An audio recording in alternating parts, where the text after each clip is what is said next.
The cost of access to space continues to plummet, and one thing is certain: humans will live across the solar system. But which worlds will those be, and why? I've compiled a list of 5 winners and 5 losers based on the latest data we have available for each of these worlds. Now, some winners will come as no surprise, but some losers will shock you. I'm sure this list will upset many of you, so feel free to sound off in the comments to tell me I'm wrong. Just keep it respectful.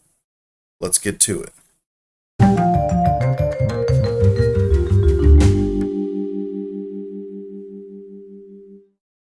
This should surprise absolutely no one. Despite all the YouTube videos to the contrary, Mars is still the most Earth-like destination in the solar system. Its 24-hour and 39-minute day is so similar to our own that plants we see fit to grow on its surface in a protected environment should have no trouble. Water is also abundant in the form of ice nearly all across its surface, and it's relatively easy to reach, all things considered. But Mars' biggest appeal isn't so much what it offers today, but what its future potential as a second home for us and all the useful plants and animals that have evolved alongside us. Now, this is sure to anger many of you, and listen, I get it. Many of us have been in love with the idea of cloud cities since we first watched Empire Strikes Back, but it's just not practical. Now, I'm not going to say people will never live there, as almost anything is possible in the future, but the resources available to anyone living in the clouds are scarce. That means that a colony in the clouds will never truly be independent and always rely on a supply chain. Can it be made to work? Of course it can. And the appeal of living amongst the clouds is fantastic for tourism, perhaps even better than Mars. But a thriving, growing population needs to have the building blocks of life readily available, and sadly, Venus does not. It's been over 50 years since America abandoned our nearest celestial neighbor, but our knowledge of our moon has grown exponentially since then. Perhaps more importantly, we've grown. Once described as magnificent desolation by Apollo astronaut Buzz Aldrin, attitudes towards the moon are slowly changing as people are beginning to understand that there's a lot more to the moon than its chemically altered surface regolith has led us to believe. The discovery of water at and near the surface has only further encouraged those that want to develop the moon. After all, it is unique in the respect that nowhere else in the universe will we be able to nearly instantly communicate with occupants of another world. The ice-covered moon of Jupiter is almost certainly harboring a liquid ocean hundreds of miles deep under its icy surface. And while this is a fantastic opportunity to search for life that's biologically independent from Earth-like, unlike the moon and Mars, that's also why no one will live there. No one besides a handful of scientists are going to want to explore a pitch-black ocean hundreds of miles deep. And if we do discover life below the ice, you can bet the governments of the world will make it illegal for private citizens to live there, much like Antarctica. As for the surface, that's also a no-go for biological life, as Europa is second only to neighboring moon Io when it comes to radiation. The surface gets a lethal dose of 540 rem, which is enough to kill a human being in a single day. For those keeping score, that's about 8,000 times the radiation level of the moon or Mars' surface.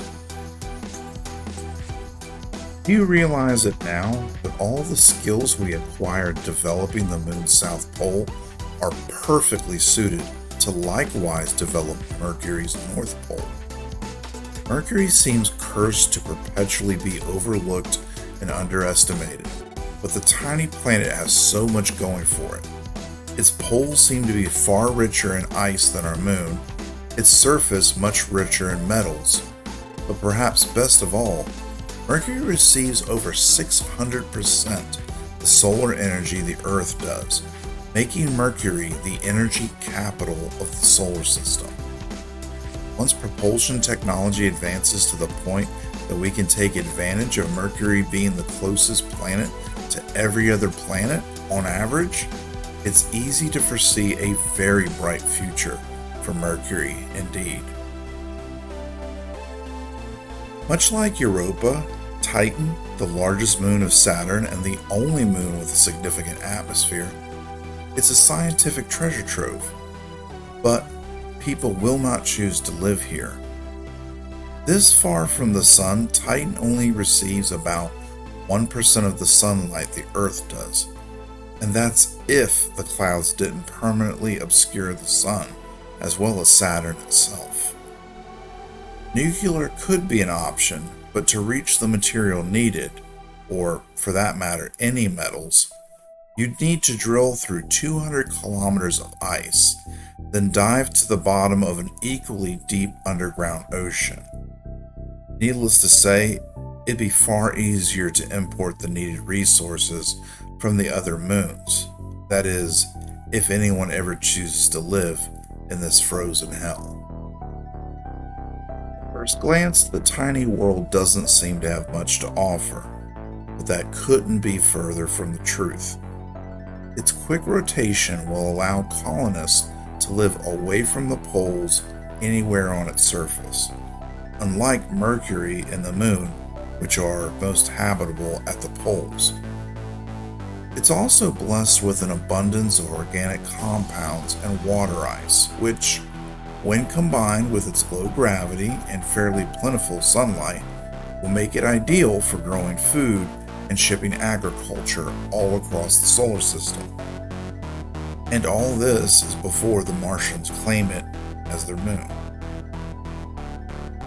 Now hold on, hear me out. I know that this choice will upset a lot of people, but here's an olive branch. Of all the choices for losers on my list, I'm fairly certain that this is the one where I'll be wrong. Ganymede does have a lot going for it. It is the largest moon in the solar system, and it's rich in both water, ice, and volatiles. And it does have its own magnetic field, joining Mercury and the Earth as the only rocky worlds that do.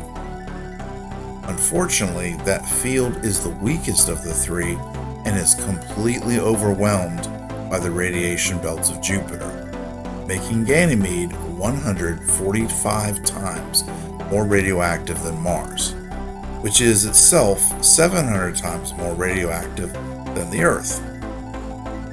It's possible to live there with heavy shielding, but our next pick is a far better choice.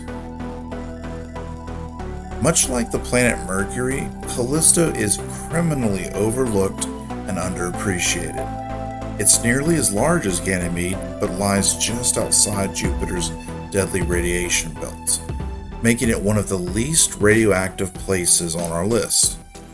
For comparison, you'd experience 67 times as much radiation on the Moon or Mars.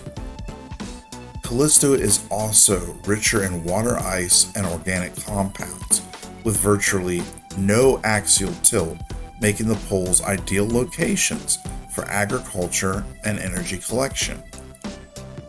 Sunlight here is a bit on the low end, at about 5% Earth normal, so some supplemental lighting would be needed for agriculture, but luckily mirrors are inexpensive. For those that want to get away from it all, you can't do much better than Callisto and its access to the plentiful resources in Jupiter's orbit. And finally, we come to the smallest and coldest of worlds. Asteroids in the belt, the lesser moons of the gas and ice giants, and even poor discarded Pluto. Could people live on these tiny worlds so far from the sun? Of course, and a few almost certainly will once we possess the technology to transform raw materials into what we need to survive on a whim. After all, who wouldn't want to be the king or queen of their very own planet and get away from it all? But such worlds have little to nothing unique to offer in the near term. If you watched this far, I'd really appreciate a like.